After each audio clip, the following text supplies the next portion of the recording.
Amigas e amigos, esse escarcéu em torno da tarifa da energia, essa questão aí da indenização bilionária, 60 e poucos bilhões, que a ANEEL, a Agência Nacional de Energia Elétrica, determinou que fosse paga, é muito emblemático, sintomático do que é o golpe, do que significa o golpe, do sentido do golpe, um aspecto do sentido do golpe, apenas um aspecto.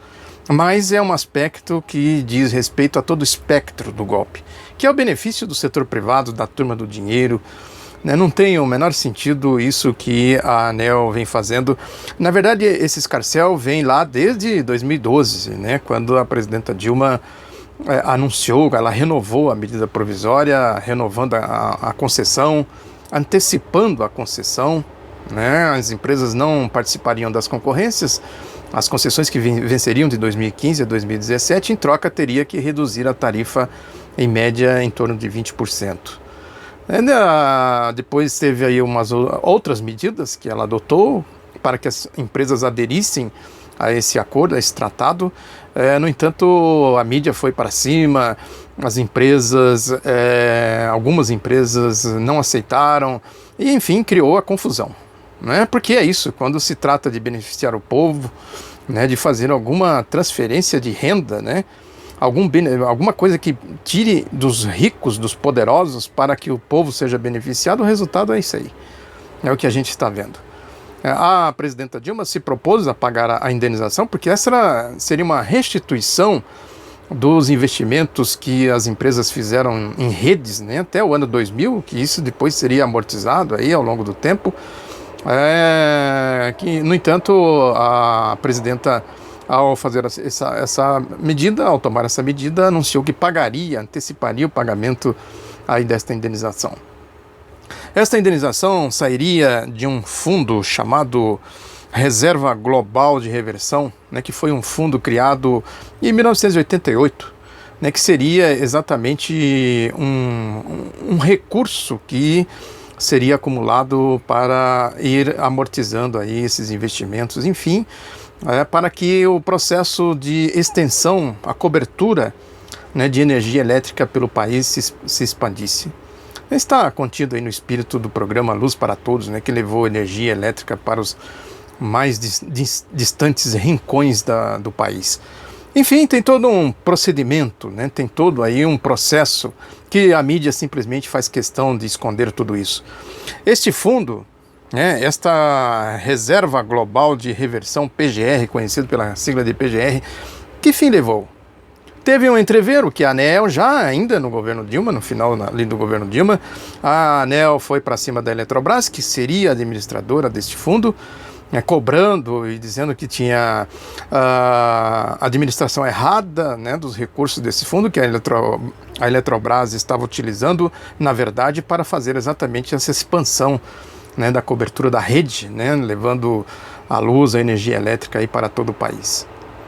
Já se via naquela época que essa ANEEL, essa turma da ANEEL, não estava aí exatamente afinada com a lógica do governo da ex-presidenta Dilma, que era exatamente a lógica de baratear a energia para favorecer principalmente a indústria, além do consumidor, do varejo, podemos dizer assim, beneficiar a indústria, que o país precisava ali de incentivos para manter a atividade econômica, manter a dinâmica da economia, aquela questão do emprego, que o Lula fez isso muito bem quando a crise chegou em 2007, 2008, como o Brasil se defendeu da crise. Foi com medidas como essas.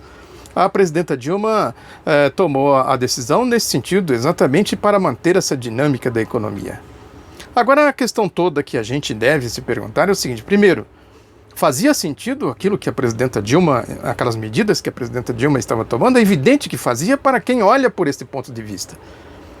Agora, não fazia para o ponto de vista de quem teria que arcar com algum dispêndio para que a economia brasileira se mantivesse em atividade, se mantivesse na sua dinâmica, para gerar emprego, gerar renda, manter o país aí com alguma proteção dos efeitos da crise internacional, que chegava com força.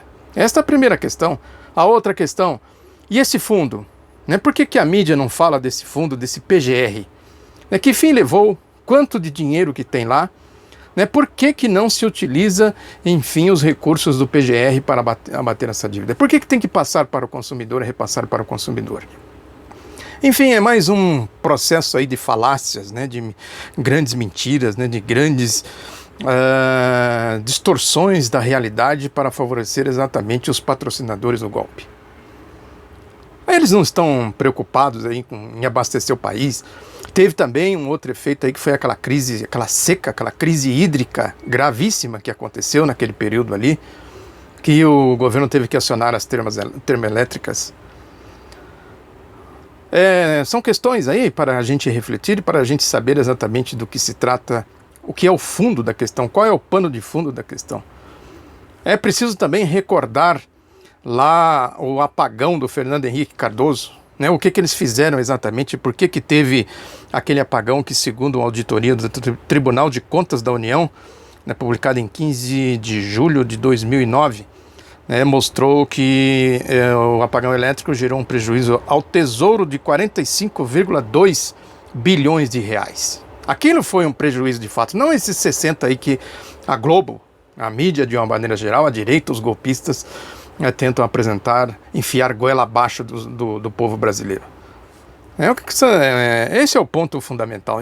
Tem também a questão das termoelétricas lá do Nordeste, as 30 e poucas, né, unidades de termoelétricas que eles construíram na época do Fernando Henrique Cardoso, inclusive com o Eike Batista. É importante lembrar do Eike Batista para a gente saber que ele estava metido aí lá com aquela turma do Tucanato. Né? Ele falou isso no depoimento que ele deu lá na Operação Lava Jato, espontâneo, segundo ele. E agora a Operação Lava Jato pegou isso e jogou tudo no lixo, né? Jogou embaixo do tapete. Aliás, haja tapete lá na Operação Lava Jato. Enfim, já falei muito dessa questão toda aqui. Eles construíram as termoelétricas e simplesmente não levaram a matéria-prima, que era o gás, para fazer as usinas funcionarem. Precisou, na época, a ministra Dilma, no primeiro governo Lula, ministra das Minas e Energias, tomaram uma atitude de fazer um investimento pesado para pôr em funcionamento aquelas termoelétricas. Fundamentais num período de seca, num país que tem aí a sua matriz energética basicamente nas hidrelétricas, né, num período de seca, de gravidade, aquelas termoelétricas seriam fundamentais. No entanto, fizeram lá e largaram. Fizeram para quê então? Se largaram tudo pelo meio do caminho. E precisou a presidenta Dilma, o governo Lula na época, dar um jeito para fazer aquilo lá tudo funcionar. Essas questões não aparecem aí na mídia, porque não faz parte da lógica do golpe. Não interessa para eles contar a verdade, eles contam a versão deles. Os fatos, dane-se os fatos. É assim que eles administram aí a política do golpe. Muito obrigado pela atenção, divulgue o outro lado da notícia, um abraço e até a próxima.